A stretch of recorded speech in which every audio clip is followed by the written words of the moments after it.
Hi, I'm Daryl Urbanski, and welcome to the Best Business Podcast.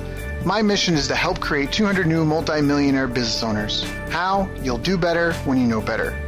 In my interviews, you'll hear from self-made millionaires, seven-figure business owners, authors, and world-class experts sharing how they did it so you can too, without experiencing the same obstacles they did. When your life and your business grow as a result of what you're about to discover, please call me and tell me about it. The number to leave a voicemail is 1-888-844-GROW. That's 1-888-844-4769. Long-distance charges may apply. Dial now to call me, connect, share your personal story of how my interviews have helped, or share your current challenges and frustrations so I can connect you with an appropriate course, coach, or help you if you connect. Now, if you like this interview, please share it with a friend you think will benefit. They'll appreciate it, and I will as well. You can also connect with me on social media. Look for Daryl Urbanski, D-A-R-Y-L, Urban Ski, U-R-B-A-N-S-K-I, and add me so we can be friends. Now sit back, relax, and enjoy what I've prepared for you right here, right now. Right now, I like to share with you 3 things which I believe will help improve your life, save you money, plus make your business and income grow fast. The first is to call 1-888-844-4769 or 1-888-844-GROW. Introduce yourself and tell me how I can help or how far you've come from where you were when you started.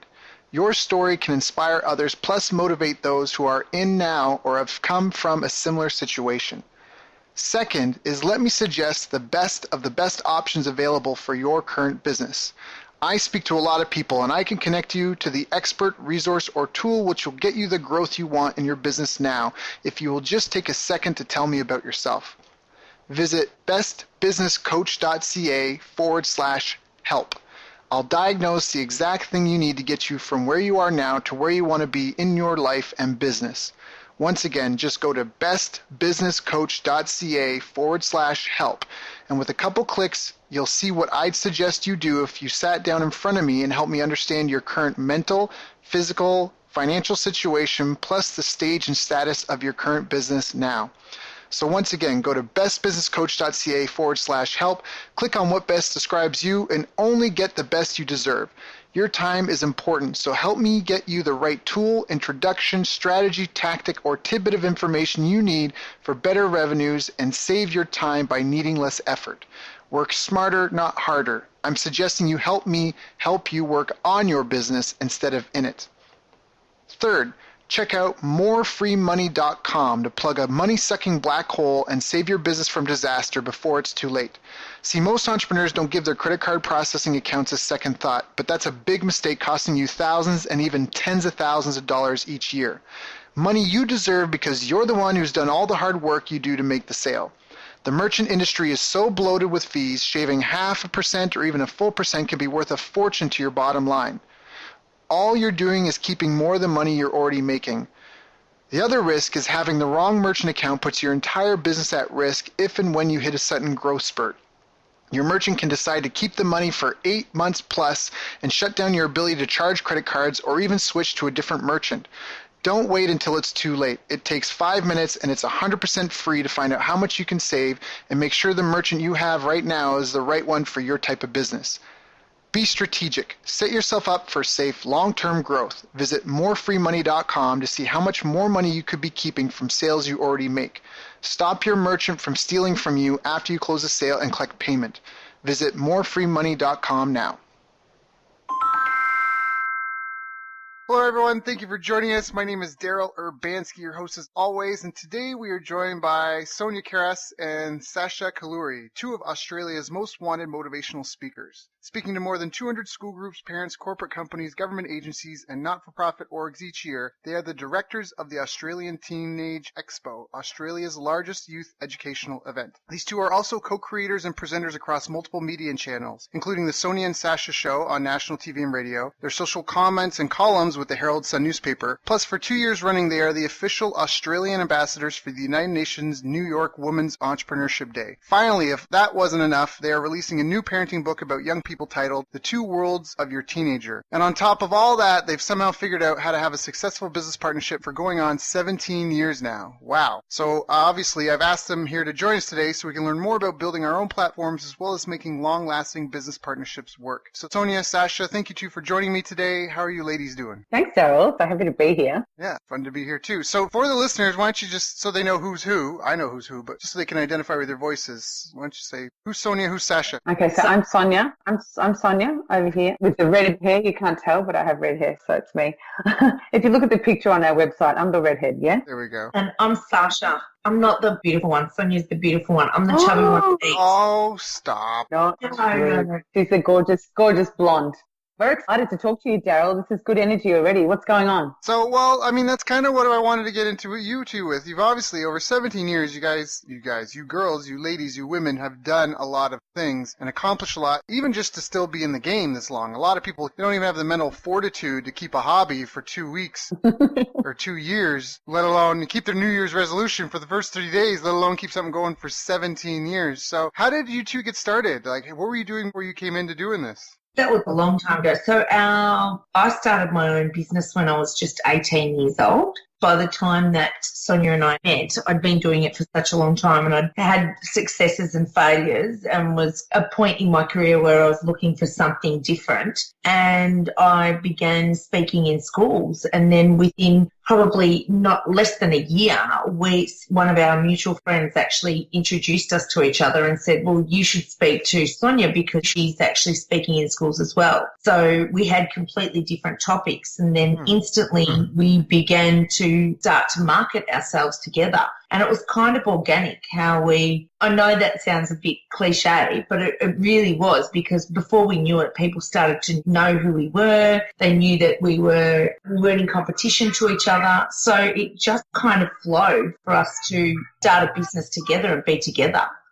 Got it. And my background was in the hospitality industry, Daryl, so I worked in nightclubs for a long time. I was running them and I was on the door as one of those scary door chicks, and I got lots of experience in doing that, and then that's how it led to my speaking business, where I go into schools and universities and companies and organisations and talk about, drugs and alcohol and celebrating safely. So very different backgrounds, very different topics, but the same style, I would say, of presentation, lots of energy, lots of humour, message across without being preachy, and it was a really lovely fit. When we first met, our mutual friend said, you do the same thing, this is really weird, and your jobs are weird, so you should definitely meet. And I think we chatted. Your jobs are weird.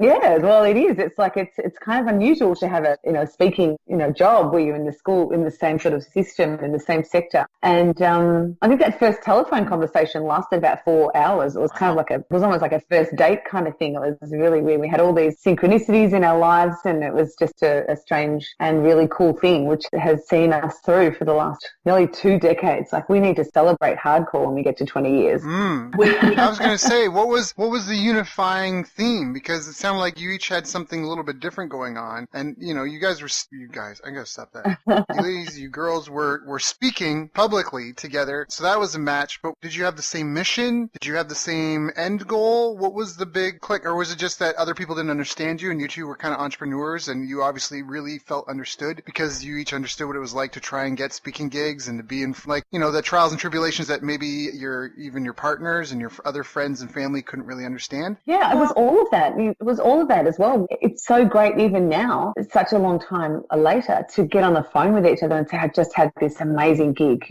This happened at this school, or, I just, this experience happened to me, or this person approached me after my seminar. And really, the only other person in my world who knows how that feels is Sacha.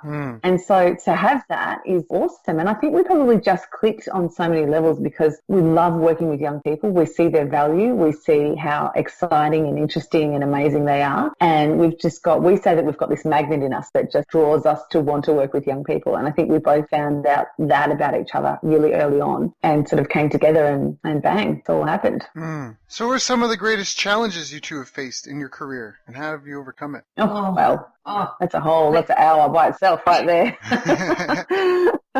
one of the first things that we decided to embark on was, other than our speaking gigs, was we had decided that we thought, how do we make this bigger? How do we get out to more people? And looking back on our lives now, we realised that we had much more in common than just the fact that we were wanting to speak to teenagers, like just had personality traits that were so much in common as well. And then by absolute coincidence, we both got pregnant at the same time. Different husbands, trust me on that one, but we both got pregnant at the same time. Completely.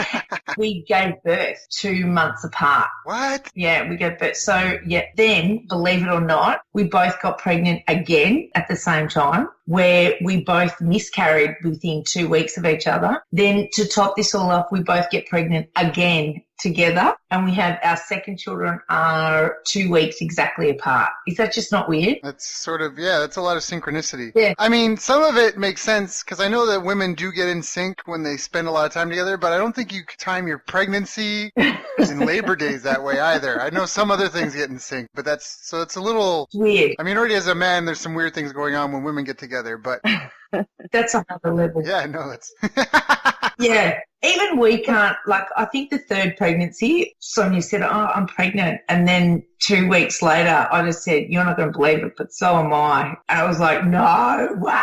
No, you can't do this 3 times. It's like, you're like, yeah, soul sisters. You're like, oh my God. Our husbands are not calling each other at night going, what are you doing tonight? Are you doing it tonight? Because I'm doing it tonight. Are you doing it? Like, I promise that is not happening at all.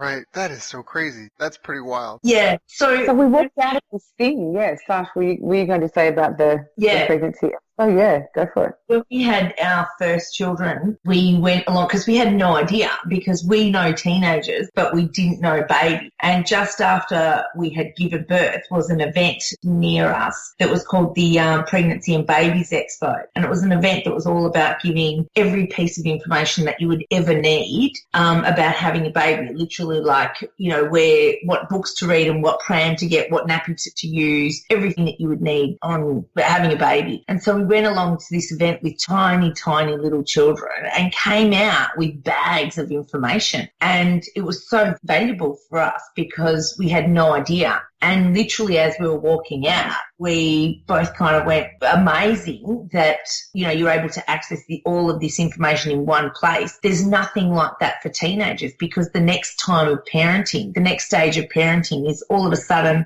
once a parent starts to get it on board that they've got this child, all of a sudden they become a teenager and it's a whole nother ball game. So it's that another time in a parent's life or a teenager's life where they have to go back to the drawing board and then have to gather all of that information. So with tiny little babies, we actually decided that we would create that event, and it became the Australian Teenage Expo. And I think it's like 55,000 young people so far have attended. That's amazing. 55,000 young people. That's a lot of lives to have an impact on. That's a lot of lives to have touched. Some people, you know, they'll come through and they'll go and, you know, it'll just be another day in their life and they won't think anything of it. But for some people, it'll be the most meaningful event of their year. And that's phenomenal. So that is something we're celebrating right then and there. And again, all the entrepreneurs that are listening, I think it's important that we do stop and take some, because that's impressive. Like, who can I say that? Oh, who can say that they've touched 55,000 kids' lives? That's pretty phenomenal. Well, that's actually just in our event. Like, we've probably spoken to more than a million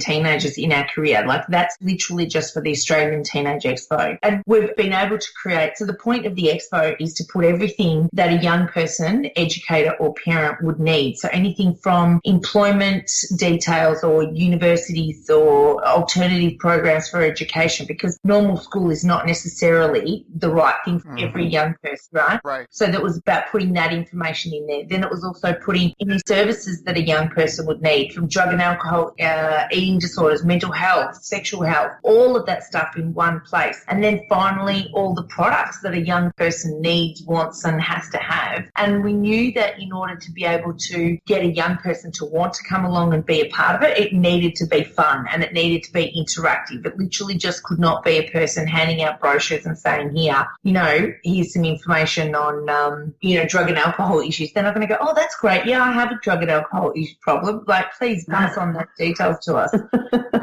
We knew that it needed to be fun and catchy so that the young person would walk away and have that information and then on their own time be able to access it, value and be able to even know that these services exist out there. Right. Now, that all didn't come together at the beginning, was it? Like the first time you popped off with this event, did you have all that together, all those pieces? We used to say that there was no one working on the expo between the hours of 3 a.m. and 5 a.m. So we worked so many hours on putting this thing together, and it was just this, we had to get it done because we committed ourselves to this huge venue and there were lots of different segments of it. We had to liaise with all the schools to get the young people to come along. We had to then liaise with all of the exhibitors and try and sell the space for them to come along and actually do something cool enough that young people would be interested in interacting with them. We had to organise there's so many different elements. We could go on for ages about the tiny little intricate things that we all had to be all over. And of course, as your listeners would know, entrepreneurs still have to have a life. I mean, we work the crazy hours. We all do because we're all passionate about what we do, but we also had life things happening. We had tiny children and, throughout the course of the expo, you were asking before, what are the difficulties that we faced? We've had real stuff like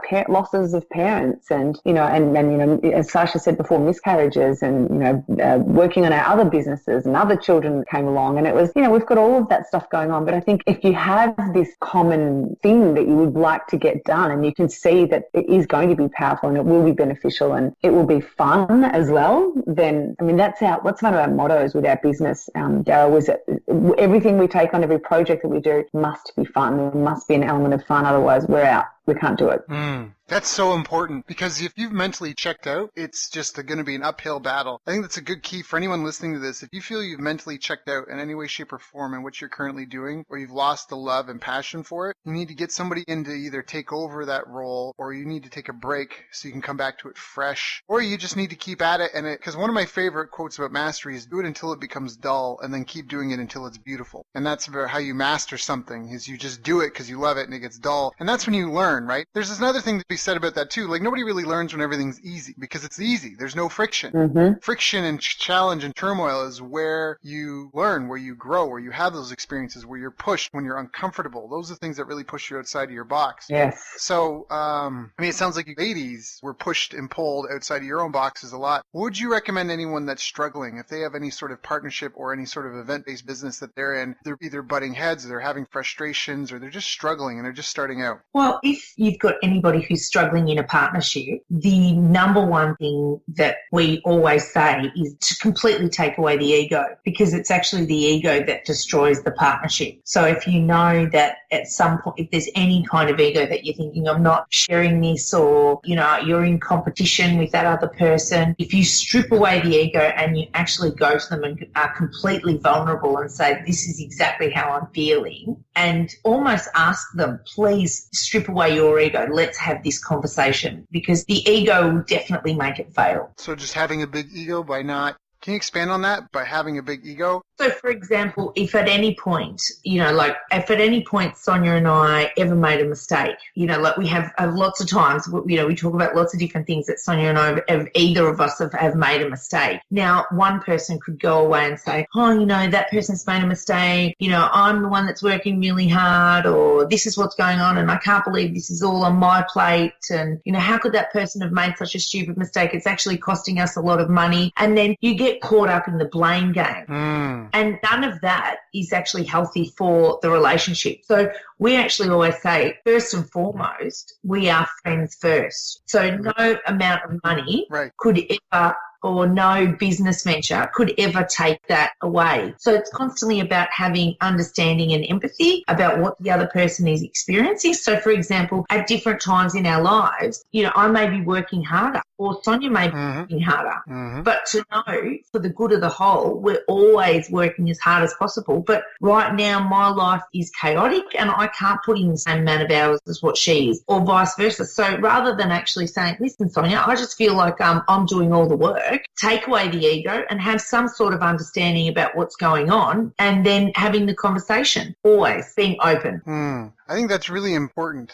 I'm really glad you brought that up, the sense of being able to step back and take a breather and try to see it from a bigger picture. I think sometimes we can get caught up in this tiny little details of things, and we're tired because we've worked long hours, and we just get caught up in that sort of, that, well, I am doing this and I am working harder and blah, blah, blah. And it's just, you've got to really, like you said, Dale, step back, go back to, why did we start this? Why were we doing this together? Let's have a look at the bigger picture here. Right now, we are tired because of this thing's going on. But like Sacha said, when she's working on something and I'm out, I can't do it at the time, I will always pick it up on the other end. Yeah. So she'll be working it on that day. I'll be working on it on that day. Mm-hmm. She'll go off on holidays and I'll be, in the office getting the tax stuff done, but we will make sure that there's the share of the work that is done. Not necessarily that we're both in the office on the computer from 8 until 7. It's just we respect each other enough to know that there needs to be a balance of work done and action taken, and we do it. But we don't give each other a hard time about, well, I'm here and now, and where are you, and that kind of thing. It's just, we try and take away all of that silly ego stuff and just say,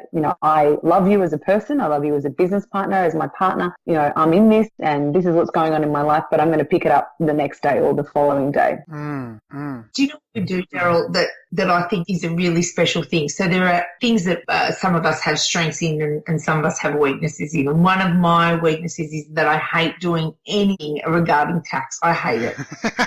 I actually remember one of the things that we do is we often do little surprises for each other. So I know that some people out there in the world would go out and buy each other gifts and, oh, look what I've organised for you. But I think probably the greatest gift that I ever received was I went on a holiday to America. I was in LA for 2 weeks and I came home and Sonya said, I've got your present. And I said, what's that? And she said, I've done our tax. Yeah. And that was like, oh my God, I'm like doing Disneyland 14-hour days and she's doing 14-hour days doing our tax. That's what you call. Wow. So it's kind of like any kind of relationship. You need to keep it fresh. You need to surprise each other. You need to care about each other. I mean, it's just, there's lots of similarities between a relationship and a business partnership. Right. If you want to sustain it for such a long time, you're in this together, you keep it fresh. You've got to work on it. You've got to, surprise each other, have to respect each other, give each other little things that will make them happy. Keep that good vibe going on as much as you can. So well said. I'd much rather our tax done than a Gucci handbag, trust me, right? I would much rather that. I would much rather that as a present saying, I've done the tax, Yep.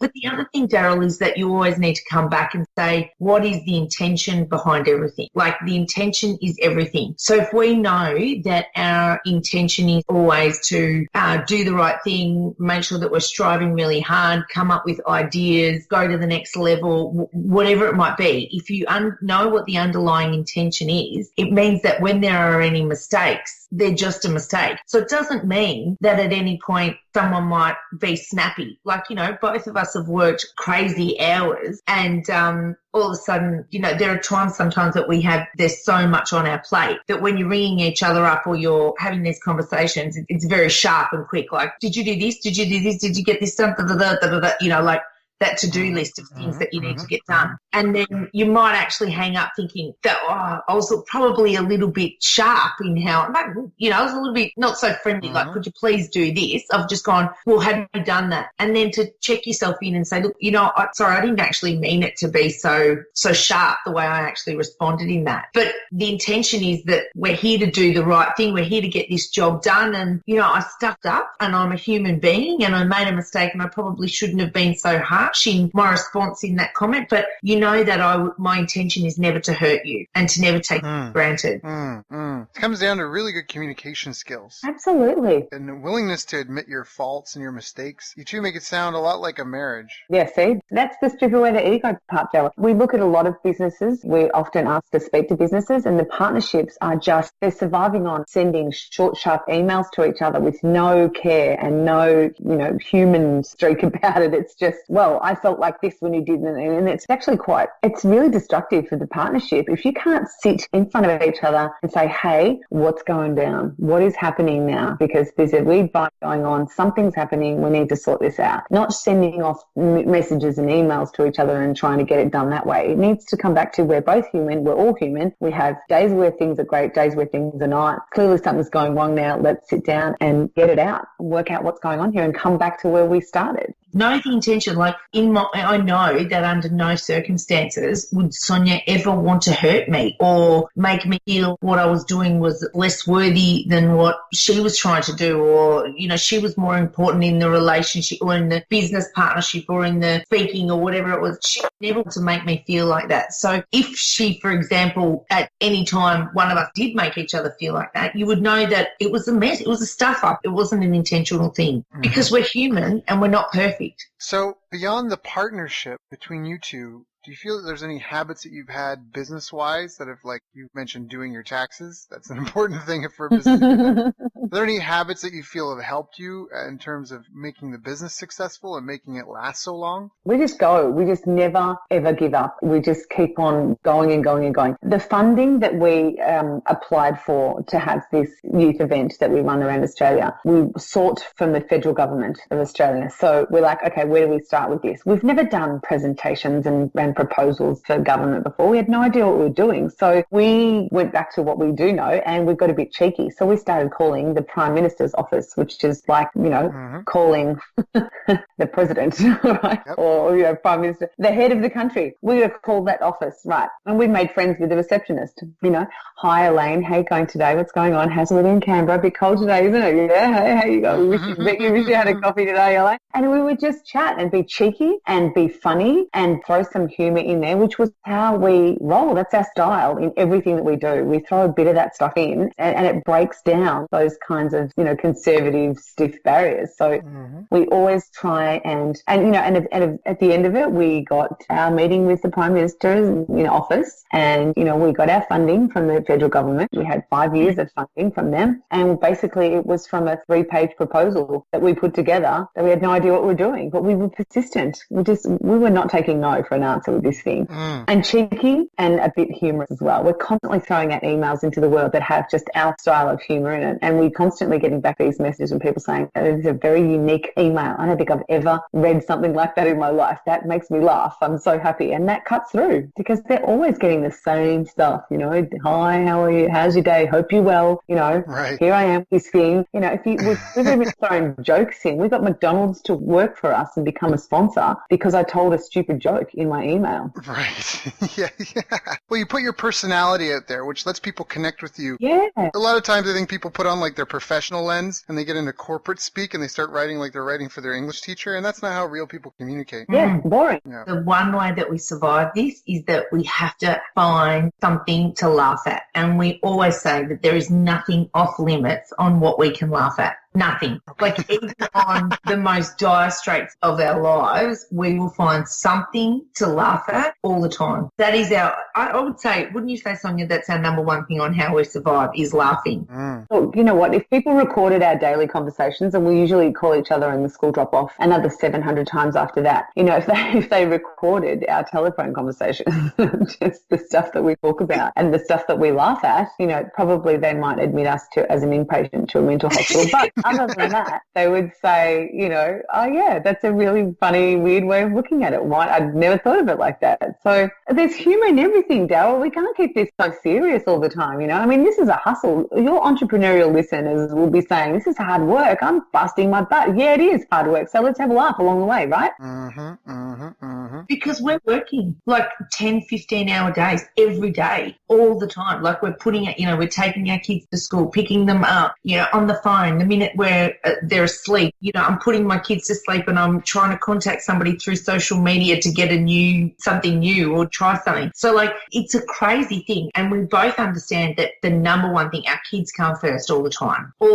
You know, I know that on the social media platform, it must look like we do work 24 hours a day, and sometimes we actually do, but our kids always come first. So we make sure that our life runs around our children. And so that sometimes means that you do need to put in those extra hours of work once they go to sleep. Right. Well, we've also been able to make that. We ran an event which had 10,000 kids come through the door, and I literally had a 2-week-old baby and Sacha had a 4-week-old baby. So we built a breastfeeding room into the event. Right. You know, when the builders came in to build the stands and the booths, we had a breastfeeding room in the actual event. Yeah. Right. Which is so cool. cool. Right? Secret. Like So nobody people could had tell to, what it was. yeah, and people had to kind of put their hand over their eyes as they walked in and asked us questions because we were like, yeah, it was like a freak show in there, baby freak show, milk stuff going everywhere. That's my personal opinion. I don't really get that. I've traveled a lot, and there's a lot of countries where, they just carry a little blanket, and wherever they are, that's where the baby feeds. I don't get what the big deal is. That's a whole separate topic. Not a big deal, but we had a little room. But there's some people that are like, get some privacy. Like, what do you mean? Grow up. Yeah, exactly. True. And then there's other times where we've been at play centres, kids' play centres, and the kids are playing on the equipment inside and we're plugged in our laptops and we're working and we're coming up with, ideas and we're doing proposals and that kind of thing. You make it work. I always say it's balls in the air. You just juggle. You just juggle it and you work it. So what are a lot of the mistakes that you see other people making, either entrepreneurs or even the kids when they're trying to get up and running and take charge of their lives? I think the mistakes that people are making is that they're not understanding how much hard work it's going to be when you go into this and how much you need to hustle, how much you need to think about on the scope. For example, when we've got an idea and we say we're going to contact a few people to get their ideas on or see if anyone's going to pick up this idea, some people go, I'll contact maybe 3 or 4 people and see how we go. Well, we know that we need to contact about 1,000. Right. 1,000, and then you'll maybe get like 1 or 2% back that'll come back and say, yeah, that's really cool. Like there's no possible way that you go 1 or 2. And when I hear people say, oh, look, I'll give 5 or 6 people a call, I just want to laugh and go, are you serious? Like 5 or 6 people, they're not even going to, like, if it does, you are the luckiest person on earth, right? But let me tell you, that has never happened for us. We've been doing this 17 years and we're still hustling people. We're still calling people. We're still coming up with new ideas.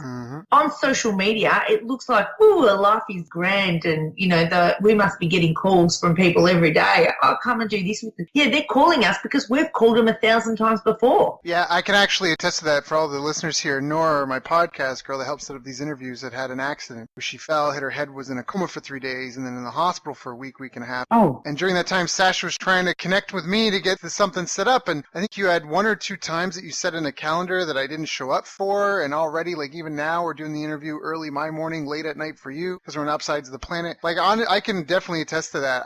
Even today, to be honest, for this interview, we started recording at 8 a.m. today. I get up at my usual, like, 5:30, 6 a.m., and I check my calendar, and no one had reminded me yesterday that the interview was today. And I was a little upset with my team about that, because I'm like, I can't set a reminder for myself if I don't set the date of the interview, because usually we don't even start work till 9. But, it was fine. I'm on top of it. I have a couple hours if I need to do any prep. But I can attest to that you definitely, 17 years down the road, you're still on your hustle. I think that that's a really important thing to point out because it's not even just about the goal. Like a lot of people start a business with a goal, like I want to make $1 million or I want to have this sort of like lifestyle and freedom and stuff. And a lot of it is about the process. It's not even about the end result. I mean, Jim Rohn, one of my favorite, I've never met him, but I call him a mentor. He says, the valuable thing about setting goals is not just achieving the goal, but it's who you have to become on the way to accomplishing it. And so I think that that's really valuable. I think that's a really valuable thing. Like for you, like if we took away everything you two had built already so far, you'd be back up and running in no time because you've got the habits, the routines, like you've done it. You've got the drives, like you said, you got the hustle. You'll be on the phone like, hey, hey, it's me again. Hey, it's me again. Hey, what's that? And not in a bad way either at all, because I think it's done very tactfully. So, well, we've got this thing that happened to us when we were in Hong Kong together. We went on a trip together for Sacha's mum's 60th birthday, and we were wanting to go to this place, and we got into this taxi, and we said to the driver, "Could you please take us over there?" And he said, "No."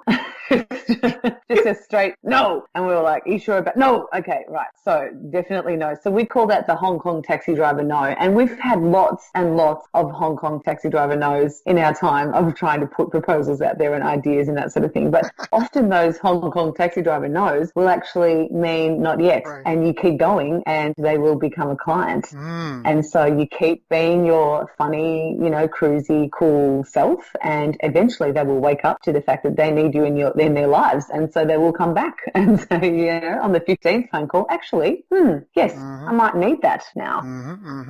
We've had some Hong Kong no's, we've had some nasty no's, we've had some sweet-nosed and we just treat them all the same. Yep. Okay, cool. That's no worries. We'll get back to you. We'll chat again soon. And those clients have, those people have turned into clients later on. Yeah, I think that's the being disconnected part is important because people, they take action when they're ready, not when you are. Yeah. So if you're afraid of them not being ready, I mean, you have to hide in your closet all day. But if you're okay to put yourself out there and have them not be ready and come back to you, again, it's just the tact part is really important. I'm not concerned at all about you two, but just for some of the listeners, and especially someone that's new and starting out, some of those no's might be because you're not coming from their point of view or their perspective. You're not showing empathy and understanding for their situation or their position or what their goal is in terms of the person you're trying to get a yes from. So just anyone listening, just keep that in mind. We're not telling you to, we are saying be like green eggs and ham, Dr. Seuss's green eggs and ham, but make sure that it's in line and that you're a stern but loving parent. You're coming across in that sense. Again, if there's somebody in your family that you love and they're sick and they just won't take the medicine and the medicine works, you're going to treat a lot differently, right? You're not going to just be afraid of them complaining. You'll be like, look, just take it. And then they won't take it. All right, fine. But then when they start complaining, be like, look, don't complain to me because you're not taking the medicine, right? So that's, it's that candor. It's that, I don't know, just people, like, so much of communication and language is not verbal. So even just that confidence, that just speaks such volumes, and just the persistence, and just commit that this is who you are and this is what you do and this is what you're going to be doing, and that it's a musical thing. You're supposed to sing and dance when the music is playing. It's not a rush to get to the last note. Yeah. And I think that is a great way to think about it. And that comes from what you just said about that, how 17 years later, you're still hustling, you're still in your grind. Entrepreneurs are doers. We feel really motivated when we feel like we've got progress and momentum in a direction. That's why we work so hard, is to get that going. And so it's very fulfilling for you in some respects. And you know what? It's also about just having a go, Daryl. It's just about, just throwing it out there and seeing what happens. There's so many people that say, I think maybe I'll do this. And then they just do a little tiny bit of it and then that didn't work. Okay, well, I'm giving up. We've had these opportunities to do the radio show, to do the TV show, to write this book because we had a go. We put some stuff together and we threw it out there and saw what happened. And then if it didn't work, then we changed it and recrafted it and threw it back out there and saw what happened after that. And that's the reason why these things that we've done have come about. I mean, the book was something that we did, our book, The Two Worlds of Your Teenager. We picked that up and put it down for about 8 years. We wrote and then we put it down and then we wrote and then we put it down. And then it was like, all right, you know what? I think now is the time. For some reason, we just went, let's do this. Got it done. We threw it out to 10 publishers and we forgot about it. Let it go. Elsa, Frozen, let it go. We had to let it go. Which we're both not very good at, but we did that. We let it go, we let that go. And all of a sudden the prime publisher of this kind of genre of books came back to us and said, yes, we're going to do this with you. And so, it's something that we picked up, put down, put out there, brought back in, for a long time. And now it must just be the right timing for when the world needs this book and it's coming out. So can you tell me a bit about your book? So it's The Two Worlds of Your Teenager, or wait, I didn't get the title right. Yeah, that's it. Yeah, no, The Two Worlds of Your Teenager, okay. So it's Two Worlds of Your Teenager, and what's the goal of the book? What's the premise? And can you talk about your book and the experience in producing it and writing it and, what it's for, what it's to be used for? So it's both on the areas that we are experts on when we speak to teenagers. So the concept of the book is that all of a sudden a teenager will come into a world where in one part they'll start to make choices about their careers and subjects that they may choose or direction that they may go or options and look at different ideas about their career, but then also they will start to go out and party and come home late at night and drink alcohol or be around a whole nother world that you as a parent have no idea how to be able to answer these questions because, you partied a whole long time ago and your career options were so much different to what a young person would have now. So we just went, okay, these are the areas that we're experts in. Let's put this book together so that parents can actually walk away with some great strategies on how they can, give advice to their young people. Got it. Because that's a stressful thing, wondering if you're parenting well or right. And oftentimes it might just be because you don't understand what your child is going through from a developmental stage, right? From there, we all forget it. I remember at my martial arts school, we call that black belt eyes, where you forget what it's like to walk into a gym your very first time because you've been doing it for 5, 6, 7, 8 years, right? You forget what it's like to come and look at that situation with fresh eyes and to have that feeling of, oh, I'm going to train with these guys. I hope they don't hurt me, or, you know, all that sort of stuff. I mean, remember how bewildered I would be. Sometimes I have students that would call me the day after their first class and be like, hey, I'm really sore. Should I go to the hospital? And be like, no, like, that's just muscle ache. You're fine. You're fine. You'll be okay. And like, we're laughing about it, but it's a legitimate thing. Wow. And for them, like, you know, if anybody that was a student of mine heard that, they might feel bad. But the reality is we all thought that the very first time it happened, right? Unless somebody told us different. That's that whole black belt eyes thing. So I think a book like this is really powerful because we can forget what it's like to be a teenager. We can forget what it's like to be caught between the kid and the adult world, you know, and in between. Well, it's different now. You know, our teenagers are all over social media. The pressures that they're, you know, under now didn't exist for us.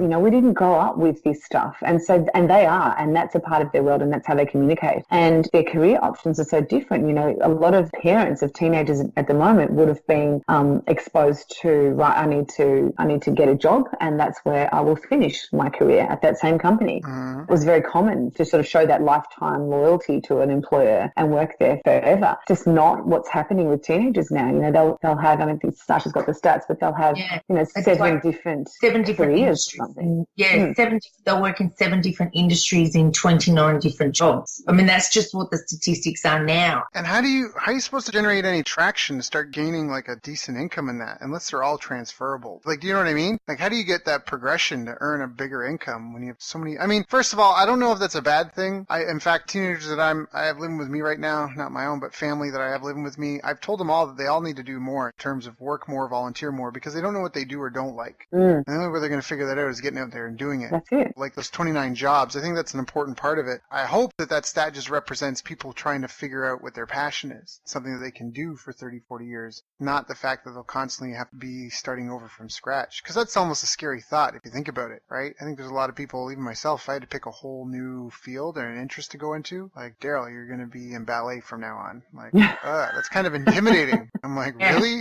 Like, I'm going to be so awkward, and no, like, not like it's not something a guy can do, but just like, I'm really at the starting line for that, you know, and to be at this age and have to build a career in that's kind of scary. Really actually just shows that in some way a lot of young people are actually starting out, and they're all almost starting out as entrepreneurs themselves, because it's a really important thing for them to be able to look at themselves, and their name and their image and their brand is really a brand. So just like Sonya and I, that we're out there and we're hustling the grind to be able to expose ourselves even more, they're almost doing the same thing, even if it's just getting a job or however they want, because, you know, the way that they're acting, whether it's at university or school, and, you know, people talk, and what is their brand already? What are they doing?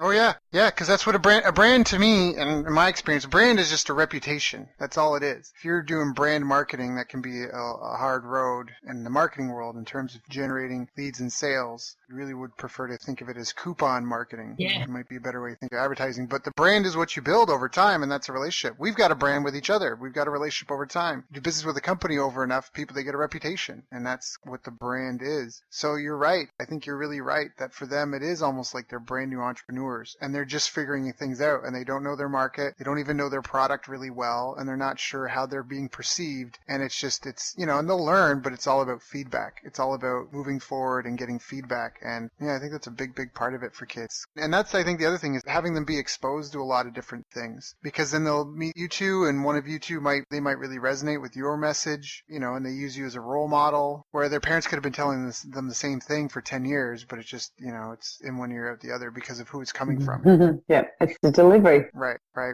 All at the same time, Daryl, they're going out and starting to party.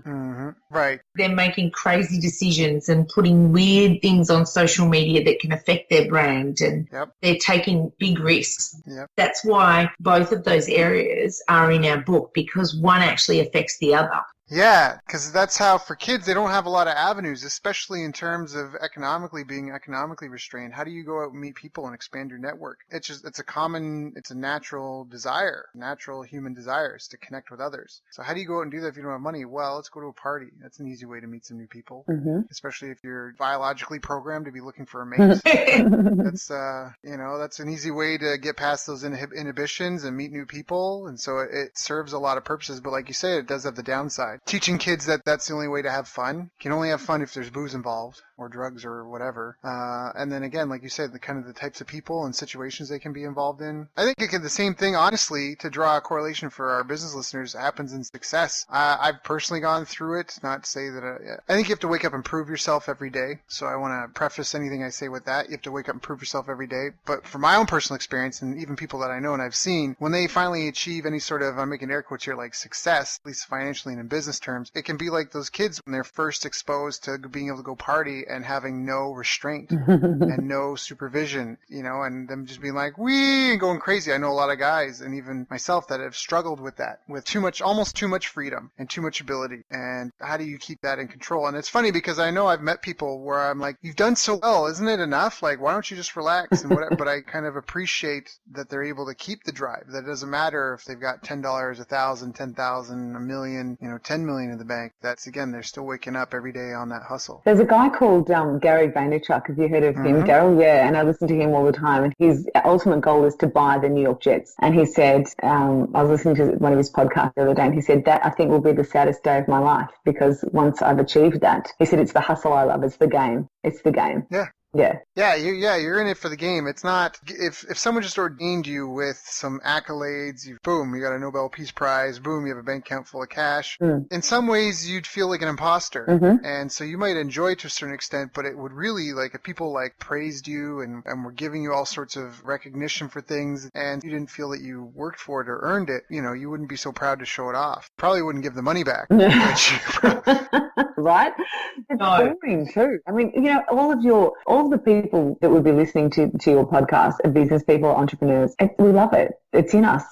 We have to do this. There's no other way. We can't be a person who sits in their corner office and, nobody puts baby in the corner. You've got to get us out of there. We have to go, and we have to find and discover and fail and win and all of those things all the time. And that's what makes us excited about life. It's a big adventure. It's a great adventure as well. One of those things when you're talking about Gary V, we both listen to podcasts, YouTube clips. We just can't get enough of all of this stuff every day. And this is not something that we've just been doing for about a year. Like, I think I went to my first motivational presentation and I was 18. I just turned 18 years old, and I was listening to tapes of Tony Robbins and listening to all of these things. If we're not reading a book, we're watching a movie, we're listening to something, it's just constantly feeding that hunger that we've got. Yep. What can we get more? And there's not a day goes by that we don't love going, oh my God, I listened to this. You need to listen to that. Do you know what he said? Like this, like you should do that. And, you should think, like when you were talking about Jim Rome, I love him. And I was literally just talking to Sonya about him today and said he did an interview with Gary Vee and it was great. And so we're constantly kind of feeding each other and say, you need to listen to this one. He gave a really good point about that. So even though we've been doing it for such a long time, we're always learning and thinking up new ways that you can, how you can contact somebody or how you can work with someone or partner with someone, and, and never be scared. Never, ever be scared of that Hong Kong no, never. Just a no, and at the end of the day, the taxi driver said no to us and we had to walk a couple of blocks and we're still alive and we're okay. Yep. We're going to get more of those no's of just flat out no's, and there's going to be times where we're heartbroken, and let's not try and sugarcoat it. There have literally been times where we are devastated by the no's, devastated. Like we've got some no's on things that we've wanted so badly, knock us around, and one of us will say, I can't do this. I just can't, can't cope with this. Like, why are they saying no? And, we've done this too much, and how can they say no? And it gets you down, but you don't live in that space. Like it might be that, you get knocked down on a Friday and on a Monday, we're back with a new idea. And I might have spent 2 days on the couch wallowing away that, they said no and how could they, because I'd put my whole life into that yes, but you don't live there. And it's soon forgotten, believe it or not. It's soon forgotten because you just go on that new idea. Yeah, that's right. The trail never stops, and it's about the next thing and the next thing and the next, and it's moving forward. Alan Watts is a great philosopher. I mention him a lot just because I did a ton of studying when I was young into different philosophies and religions, and Alan's dedicated his life to it. He's passed on now. But he has this great talk called The Dream of Life, and he says, imagine if you could dream. It's just something to think about, right? Just as a thought experiment. But imagine every night when you went to sleep, you had the power to dream 75 years of life, or 100 years, or however many years of life you wanted. So every time you go to bed, you're dreaming 100 years of life. And when you first discover this power, the first thing you would do is you would dream every pleasure imaginable. You'd enjoy all the great riches, all the wonderful pleasures. You do all the things that, you could do, the most wonderful life ever. After a couple of months of having this most amazing and exciting life for 100 years, every night when you went to bed, you'd want something different. And so suddenly you'd want to start knowing like some uncertainty, some unpredictability. You'd want some ups and downs in your story to appear. And over time, gradually you get riskier and riskier. You'd start pushing the limits and the boundaries, right? You'd want more, like you'd want that growth, that stimulation, until eventually you decided that when I go to sleep tonight and I dream these 100 years, I don't want to know that I'm dreaming. And the reality is that in the infinite possibility of the world, it's possible that in a lifetime of dreaming 100 years every night that you could dream the life that you're living today. And it is an adventure. He's got another talk called The Chinese Story, The Chinese Farmer. And that's where one day this Chinese farmer, what is it? And his horse runs away and all the neighbors go, oh, isn't that too bad? And he goes, maybe. And the next day the horse comes back with 4 wild horses. And they're like, wow, isn't that? His neighbors go, wow, isn't that amazing? And he goes, maybe. And the day after that, his son is trying to tame one of the wild horses, gets thrown off and breaks his leg. And the neighbors going, man, isn't that a shame? And he goes, maybe. And the day after that, all the military soldiers come through their town, conscripting all the young men into the army, and they don't take his son because of the broken leg. And all the neighbors go, wow, isn't that great? And the farmer goes, maybe. So reality is you don't know if something happens, whether it's going to be good or bad. Like the nature is so intricate. It's so complex. There's no way to know for sure that this positive or negative thing, and you feel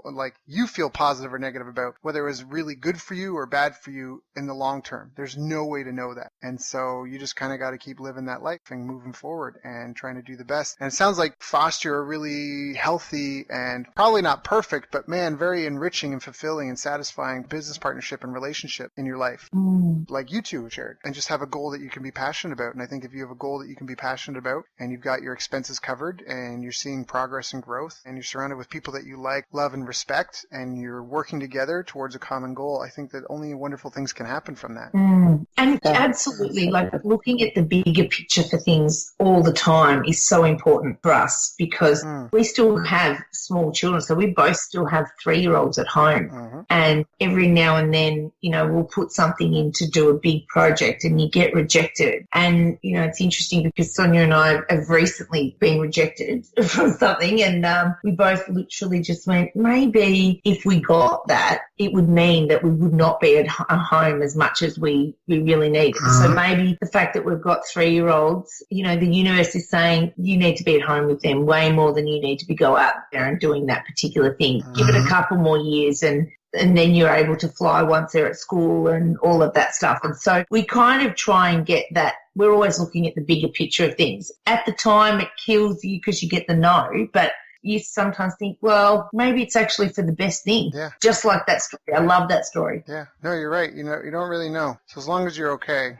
really, it's the big thing. And I think people build up in their head. They get really, like, the fear that your imagination is worse than the reality of it, unless it's like a bus, and like there are hard lines in life, but for the most part, we get really bent out of shape for things that, aren't so big of a deal. So, but you two have been so open and honest and candid and forthcoming and given such great information in this call. I think some listeners may want to listen to this again just to pick up some of the tidbits that you two shared just through your stories. It wasn't necessarily like you should do this, but just through your example and talking about your your own life experiences. I think there's a lot to be learned here. I know that I learned a lot, and I'm probably going to listen to this interview again just in helping develop and foster those good relationships. Because whether it's a business partner or a spouse or a family member or even staff, you know, we live in a world of people. And so some of the things that you two shared with us, not even just about teenagers and understanding their perspective and the struggles that they're going through, but again, like in all capacities, persisting and following up with someone, but, you know, and not being afraid of the no, but also dealing with them with empathy and understanding. There's just a lot of real great gems in this call. So I encourage anyone that's listening to it, if you found value or if you didn't find value, you may want to listen to it again because I think you missed it. Thank you. For those that were listening and really resonate with your message or want to get involved and help you with your mission, where should they reach out? Where can they find you? How can they get involved? Okay, so they can get onto the website, which is sonyaandsacha.com.au. So we're in Australia, so you've got to put that A on the end. And we are Sonya and Sacha across all of the social media platforms. So if you search us up, it's SONYA and SACHA. And you can find us even on YouTube as well. There's lots of clips for parents and tips and tricks that we've come across over the years for businesses and for parents and for teenagers as well. Perfect. And as well, there's your book. They can go get your book, The Two Worlds of Your Teenager. And is that going to be kind of everywhere? Everywhere. Yeah, you'll be able to download the e-book version. Is that what they call them? E-book? Yeah. Mm-hmm. Yeah, so once it's released on the 24th of July, you will be able to buy it in bookstores in Australia, but then online internationally. That's awesome. If anyone's listening, it's 2017. So if somebody listens to this from a year down the track, it's available. So pretty much but it's out there in the world. Yeah, the book's out there. Go check it out. And I honestly think that there'll probably be some correlations you can draw because honestly, even adults, we're all just big kids. So there's a lot of people that don't grow up. There's a lot of people that they just can't wait to get to the weekend to have that drink or go to that barbecue.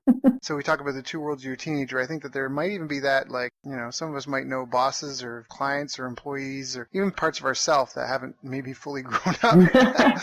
And there could be benefit in understanding the inner teenager in all of us. So check out the book. We're also available to speak, so we will absolutely travel anywhere to speak. And we do speak, obviously we speak to teenagers and to parents, but we will speak, you know, to any corporation at conferences, and we can actually talk about these topics around having successful business partnerships and understanding the grind and understanding how much you need to hustle and, you know, how much work you really need to do. And we give some really great strategies. That's awesome. And we'll make it fun and entertaining too. Perfect. So get in touch with them. You can look up Sonya and Sacha, SONYA and SASHA on all social media. SACHA. Oh, you're right. I'm so sorry. That was SACHA. I was reading because at the beginning I was calling you Sacha, so forgive me. SACHA, Sonya and Sacha, but it's spelled SACHA. And then, of course, you find them on all social media. And then what was the web URL again? sonyaandsacha.com.au. Perfect. Thank you, ladies, so much. Was there anything I didn't ask you that I should have asked you? No, I think that's good. That's a good little chat. Good. I think we covered a lot of bases, and I think there'll be a lot of value for the listeners. And I know I found it insightful for myself, for the teenagers that I live with, and I'm helping out. And as well, like I mentioned, I even just in the conversation, it made me think of some older teenagers.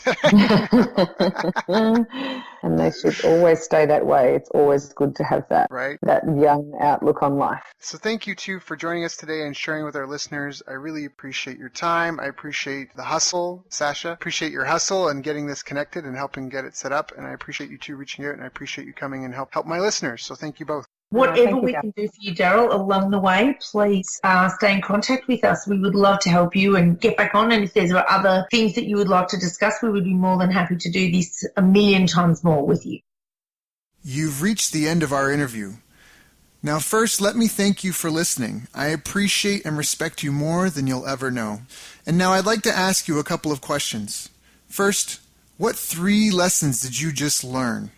What 3 aha moments just jumped out at you? Second, what can you implement for yourself and your business in the next 24 hours?